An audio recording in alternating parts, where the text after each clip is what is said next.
The rain had fallen all night, leaving the streets shining like glass under the early morning sun. Daniel stood by the window of his silent house, the sound of his son's soft breathing echoing faintly from the next room. He was used to this quiet now, used to the empty chair across the table, the untouched second cup of coffee, the life that had grown too still. He had stopped expecting anything new to happen. That was when he heard the knock. It was gentle at first, then a little firmer. Something about that sound, hesitant but determined, made him move. When he opened the door, a young woman stood there, her coat damp from the rain, her eyes tired yet filled with something he hadn't seen in a long time. Hope. "I'm here about the nanny job," she said softly. Her voice trembled, but her gaze didn't. He noticed her hand resting protectively on her stomach. She was pregnant. Daniel hesitated. He had promised himself to keep his distance from people, especially those carrying their own pain. But there was something about her, something fragile, yet strong. Her name was Anna. She had lost everything not long ago, yet there she stood, asking not for pity, but for a chance. Daniel let her inside, unsure why. The warmth of the fire touched her pale face, and for the first time in years, the house didn't feel empty. As she spoke, he caught a quiet courage in her words, a strength born from heartbreak. He didn't know it yet, but this woman, standing in his doorway on a rainy morning, was about to change every rule he had made to protect his heart. The days that followed her arrival changed everything. For years, Daniel's house had felt like a place built only for silence. But once Anna stepped inside, that silence began to fade like morning fog under sunlight. The first morning, he woke to the smell of something warm, bread maybe, or cinnamon. From the hallway, he heard laughter, soft and uncertain at first. It was Noah's. The boy who hadn't smiled since his mother's passing was now giggling as Anna tried to braid his hair with clumsy fingers. Daniel stopped in the doorway, watching the scene like someone who had forgotten what life used to sound like. Anna filled the house with small, gentle things, fresh flowers on the table, little paper cranes by the window, and lullabies that wrapped the rooms in calm. She never spoke about herself, but sometimes Daniel caught her staring out the window, her hand resting on her belly, eyes glimmering with both fear and love. She carried her pain quietly, yet she gave everyone around her peace. One evening, a storm rolled in. The power flickered, and Noah ran to her side, frightened by the thunder. Anna knelt, whispering softly that storms never stay forever. They only pass to make room for sunlight. Daniel watched her words calm his son, and something shifted in him. He realized this woman wasn't just mending his child's broken heart. She was mending something inside him too. He didn't know if it was gratitude or something deeper, but he knew one thing. He didn't want his house, or his life, to go back to being quiet again. The night that changed everything began with a power outage.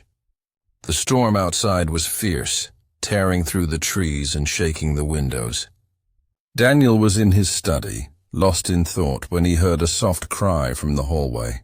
He found Anna standing there, holding a candle in one hand and Noah's blanket in the other. Her face glowed in the dim light, tired yet calm. She smiled faintly and said, "He couldn't sleep. The thunder scares him." Daniel nodded, but his eyes lingered on her longer than he meant to. There was something in her calmness, something that made him feel grounded again. as if her very presence reminded him that life still had warmth left to give.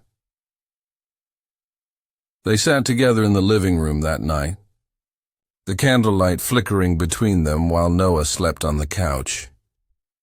Anna spoke little, but when she did, her words carried the weight of someone who had walked through storms far worse than the one outside.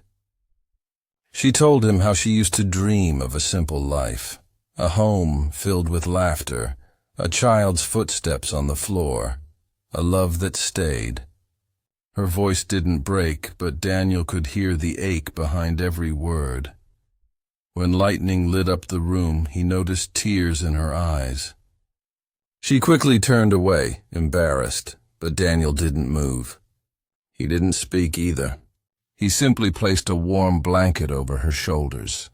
It was a quiet moment, yet it felt louder than any confession. For the first time in years, he wanted to protect someone. Not out of duty, but out of care. And as the storm slowly passed, Daniel realized that what scared him most wasn't losing again. It was learning to feel again. The following morning carried a strange stillness. The rain had washed the world clean, leaving a soft mist hanging over the garden. Anna stood by the window holding a cup of tea, watching the first light of dawn touch the earth. Her eyes were distant, her thoughts far away. Daniel noticed. He had begun to notice everything about her. The way she tucked her hair behind her ear when nervous. The way she smiled at Noah as if protecting him from the sadness she carried. There was a softness in her that the world had tried to take, but somehow she had kept it alive. As the days turned into weeks, the bond between them deepened.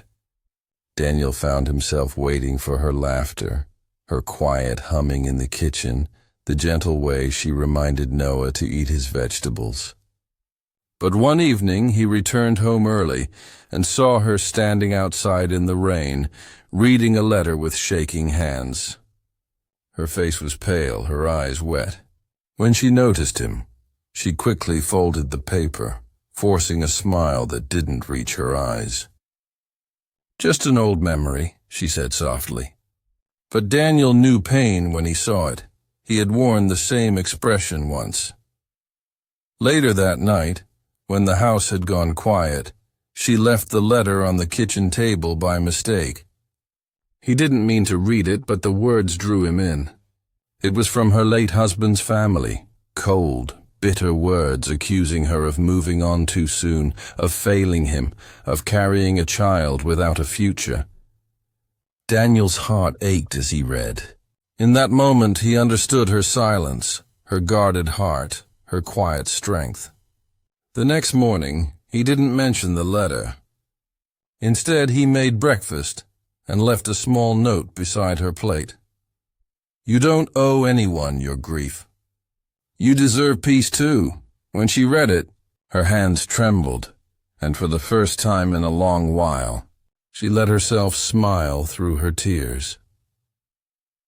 The first signs of spring brought life back to everything. But Daniel noticed that Anna had grown quieter. She still smiled for Noah, still kept the house warm and bright, yet behind her calm eyes something restless stirred. One evening, as the sun dipped low and turned the sky golden, Daniel found her outside in the garden, sitting beneath the old oak tree.